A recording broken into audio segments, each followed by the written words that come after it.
So 2, 2. So we're starting, this is functions.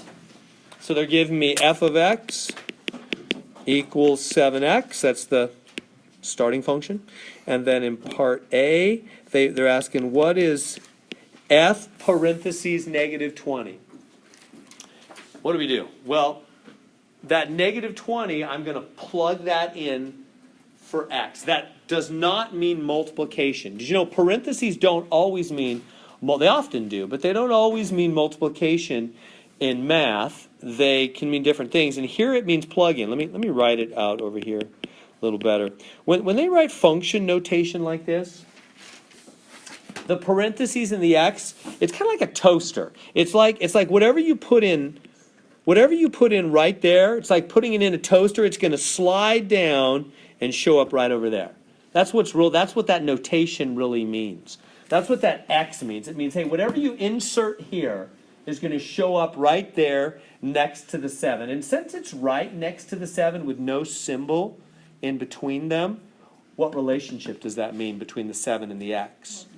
Multiply, huh? Right? There's nothing there. It's times. So that means whatever you plug in. So if I put in negative, again, this doesn't mean f times negative 20. It doesn't mean that. The way we say it, and I'm not going to test you verbally, but I think it's good to help you think about it right. The way you say it is f of negative 20. F of, meaning the f machine, the toaster with negative 20 plugged in. The function f with negative 20 plugged into it. That's what that means. So that means the negative 20 shows up. You don't need to draw that arrow or anything, but I'm just showing you. It goes there. That's what that means. Now, I've noticed in the past, sometimes this stuff confuses people. If this confuses you, just skip it. All you got to do is stick a negative 20 in for x. That's really what it means. That left side is simply notation, but it doesn't really do anything. The answer is going to come from the right side. Just stick a negative 20 in for x, multiply it, 140. We're done with part A. That good? So it just means plug in. That's all it means. Let's try the next one. F of 11. See how I said that? F of 11 means 11 plugged into the F machine. So the F machine is 7 times whatever is plugged in. So that's 7 times 11. 77. Part C, we just keep reusing the same function. F of 32. So what does that mean? Plug 32 in. What's that? 210, 14, 224. And we're done. You can use calculators for homework and tests and everything. So it's just plug in. So all that means. All right, good? All right. So f of x, 5x squared minus 2x. Okay, so same thing. So part A, or I guess there's not A or any B or C here, but the first thing they want is f of 0. The answer's already there for you. So they're saying just put a 0 in everywhere you see x. That's what they're saying there. So put a 0 in there. And that's just 0, isn't it? Everybody good with that? 0 squared is 0, times 5 is 0, minus 2 times 0, minus 0 is 0. It's all just a big fancy 0. Let's do the next one. Now plug a negative 1. Now it'll become a little more important at this point to be a little more careful with the plug-in. When you plug into a formula, you're really supposed to put parentheses around the thing you plug in. A lot of times it doesn't matter. Here it will. So that's technically the rule.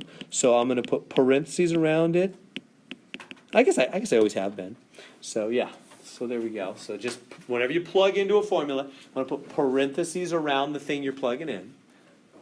Plug it in everywhere you see x, put a parenthesis negative 1. Parenthesis negative 1. Everywhere where these x's were. Like that. And then we just work that out. How does that work out? Well, what's negative 1 squared? Positive 1, huh? And 5 times 1? It's just 5. And then what about here? What about negative 2 times negative 1?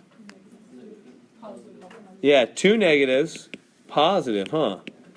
Right, remember that? Those rules? And that's just 7. That good? 2 negatives multiplied to be positive.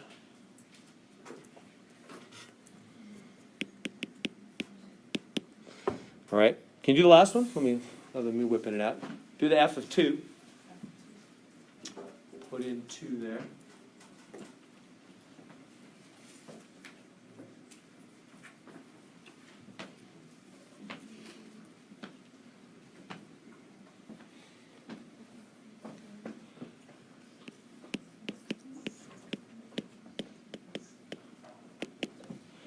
Which is going to be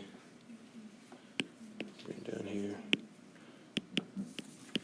You got it. Remember, you got to do the powers first. You remember the order of operation. You got to do the power. 2 squared is 4 minus 4. What's that? 20 minus 4, 16. Is that one okay? 16 on that. We're good. That 4 looks kind of bigger than that 20. I remember I was reviewed last semester. One of the students said a funny thing, and which is totally true. They said, his writing's a little sloppy. Sometimes it actually looks like a kid. And that's true. I thought that was funny. Yes, sometimes my writing will look like it. Let me know if you can't read and stuff. I'll be greatly offended, but just let me know anyway. It's just a plug-in. It's not where you gotta like set up formulas and things. They're really giving you this formula. Let me just bring that down here. It's P parenthesis D, P of D is 1 plus D over 33. It's the same as f of x, right? It is. Okay. Yes, exactly. Yeah, this is the same thing as if they said f of x, except they're saying P of D. The D is the plug-in, meaning whatever you put in there shows up over there. Make sense? If I go P of 7 or whatever, well then that'll be, don't write this down, it's not 7. But it would be that, right? You get me? Whatever we put in the parentheses, you put in the D. That's all function notation means, like a toaster, plug in here. Okay, so great. So what do I do about all that? There's the formula. What are they saying? Well, they're saying a bunch of words. Blah, blah, blah, blah, blah, blah, blah, blah, blah. And then they're saying 180 feet. You don't even need to read these words. Blah, blah, blah, blah, blah, blah, blah, whatever. So I mean, it's not a real word problem. You don't need those. In the end, it says 180 feet. Well, how do I know? What does that mean? Does that mean I plug in 180? Absolutely. How do you know for sure? Because P equals pressure. yeah, look, it's D, right? What is D according? Here's the only word you actually need. Depth D. So yeah. Oh no, wait, I'm wrong, huh? The pressure. Oh yeah, no, that's right. Yeah, I am right. No, I got confused by the word pressure at first. No, it's right. The pressure at 180 feet. 180 feet is the depth, huh? When they say that, right? So the D is 180. It's just a bunch of fancy talk. Blah blah blah blah blah. Stick in 180. Oh, pressure is atmosphere.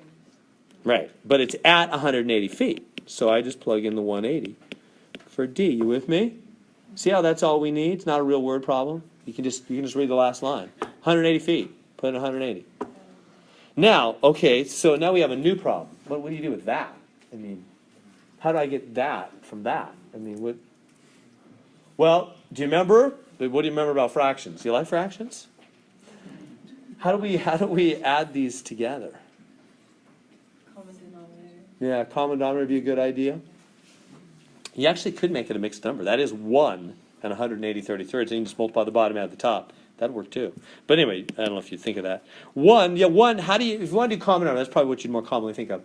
Common denominator, how are you going to do common denominator? What is 1? 33 or 33. Very good. Yeah, do you realize it's 33, 30? That's just a fancy 1. Plastic surgery. We made it look different without being different. We're always doing that in math. Right? That's just a fancy 1. Now I do that so that I can then add them.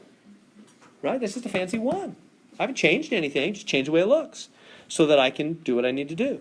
Now you can add the tops once the denominators match, right? Remember adding fractions? You need common denominators. You need those denominators to match. Is that 213 Yeah. over 33? Now, I guess that's, I'm looking at his answer, otherwise I wouldn't have known. That must be reducible. I would have thought You not. have your calcium natural display. It'll do it, if you have the beautiful Casio natural display calculator, it'll do it for you automatically.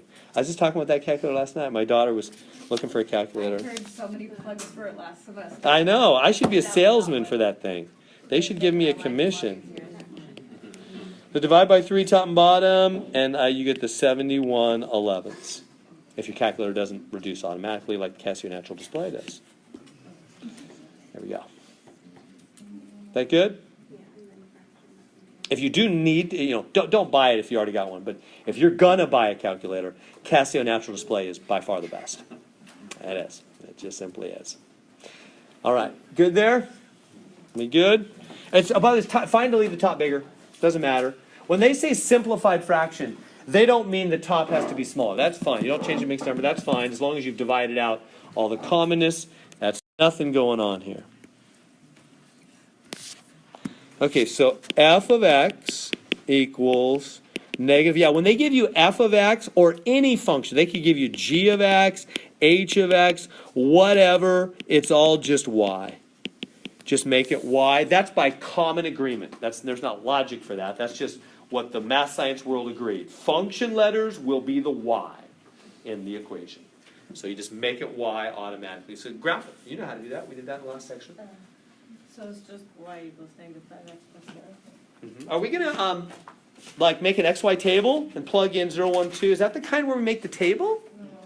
No. Right? Are we all clear on that? This is just find the two dots, connect the dots, right? Because it's just plain X, plain Y, nothing weird. No X squared, no absolute values. So don't make a table. Don't make an XY. The show me an example help button, it might make tables. They probably make tables. So it's okay if you really want to make tables, but I think it's easier just do the two numbers. There's no number out here. So what could we put out there? Could I go plus 17? That would change it, right? What could I put out there that won't change it? 0. Plastic surgery. It looks different, but it's not any different. Right? Take it from there. Graph it from there.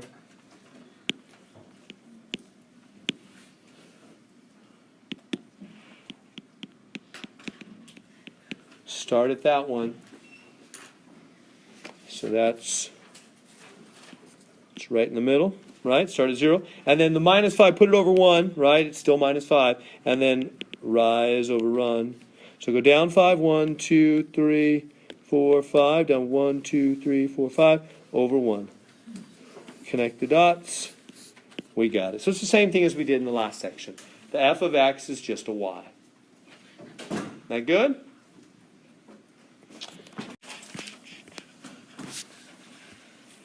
So we've got f of x equals 3 minus, and they've got the absolute values. They got the bars. So what am I going to do then? Make a table, right? So if they throw you a curveball, they put something weird in there, you make a table instead of the other way. Instead of the two dots, you make an xy table. And f of x, that's just y. Always. So just go ahead and make a table. What do you put into the table? The easiest three numbers you know. 0, 1, and 2. They're a good place to start. You can do more numbers, other numbers, but you just need a couple dots, you know. Hey, by the way, the graph is going to basically be what kind of shape? It's going to be a V. A V, right? Absolute value graphs are always a V. So it's not A. A is not even a V.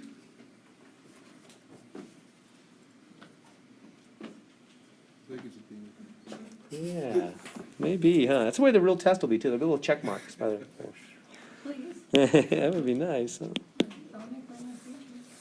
So plug in 0, 1, 2, see if you can get the dots, and then connect the dots.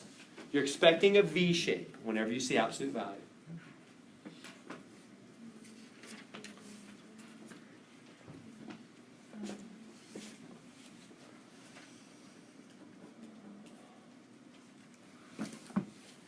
So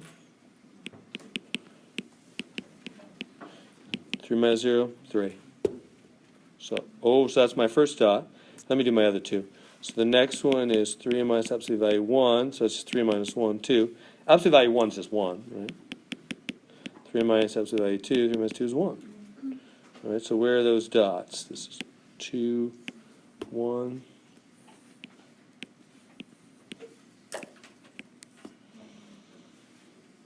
right, so let me come up here. Get some room, make a graph.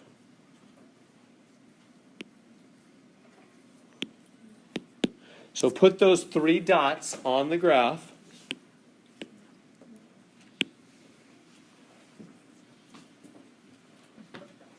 So over 0, up 3. 1, 2, 3.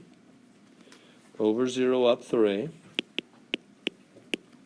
Over 1, up 2. Remember, the first number's over, second number's up and down. X is over, Y is up, down. By the way, that's the opposite of slope. You notice that? A lot of students get turned around on that. Remember when we do, look back at the last one. What's on the top is up, down, huh? And then comes the sideways. So for slope, it's rise. The up, down comes first on the top. Then the sideways, the run for slope. Whereas if you have the 2 numbers with the comma, right, like 0, 3, the first number is the over. The second is the up, isn't it? You got to keep that straight. So over 0, up 3, over 1, up 2, over 2, up 1, 3 dots. Now, I haven't got a bounce yet out of this thing, but that's probably enough information to get the right answer, isn't it? I guess we could think it was A at this point. We know it can't be A. It's got to be a V shape. Yeah, if you want to get more, it's all about how much work you want to spend. If you can already tell, hey, the answer is B. I think it's B. I think it is too. B's got the check mark. But yeah, if you wanted to be sure on your test or something, you could plug in some more points. You could plug in 3, 4, 5, or you could plug in -1. That's where you'd really see it. Plugged in -1. What are you going to get? 3 minus absolute value -1. Now, remember what absolute values do to that minus between them. They don't touch the minus outside. Absolute values don't affect anything outside of their jurisdiction, but the minus that's between them, they'll make plus, won't they? So this will become a regular 1, right? That absolute value -1. And then they vanish. The absolute values make it positive and leave, right? So 3 minus 1, it's 2. Now why is that such a big deal? Back 1 up 2. There it is right there. See, it's coming down. Back 1 up 2. So yeah, it's answer B. Makes sense. You said the 2 minus signs merged to a plus sign. No, yeah, good question. Not with absolute value. Yeah, no. Yeah, they're not. Yeah, because they're not touching each other because that wall is separating them. Yeah, good. I'm glad you brought that up. Yeah, this is a case where 2 minuses, they would. If they could get together, they would. But these walls are saying, no getting together. I'm making him positive first. Yeah, they can't. If they could get together, yeah, they'd become positive, but they are not allowed to. These absolute values make him a plus before they ever get together. Yeah, good point. All right, so we're all... Okay, so f of x equals 2 minus x squared. So, you see that on the test in a couple weeks? What's the game plan? Make a table, right? If they got something weird, they're throwing a curveball at you. They got x squared or they got absolute value. You make a table. And this is why. Make an xy table. Put in 0, 1, and 2 because they're easy. What kind of picture are we expecting? What does x squared always end up? Some kind of a U shape, so it's not A. Right? We already know it is D, but let's see why. I think it's B.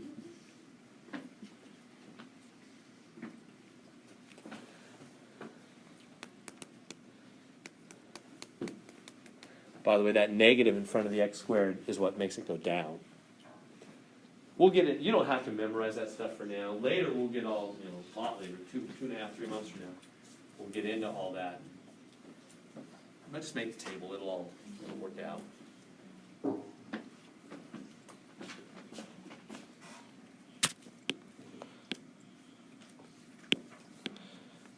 So, plug in 0. 2 minus 0 is just 2. Plug in 1. 2 minus 1 is 1. Plug in 2. That's 2 minus 4, negative 2. So, how are we doing? Let's see, that's over 0, up 2, over 1, up 1, over 2, down 2. Right, everybody with me on these so far? This is over 0, up 2, over 1, up 1, over 2, down 2.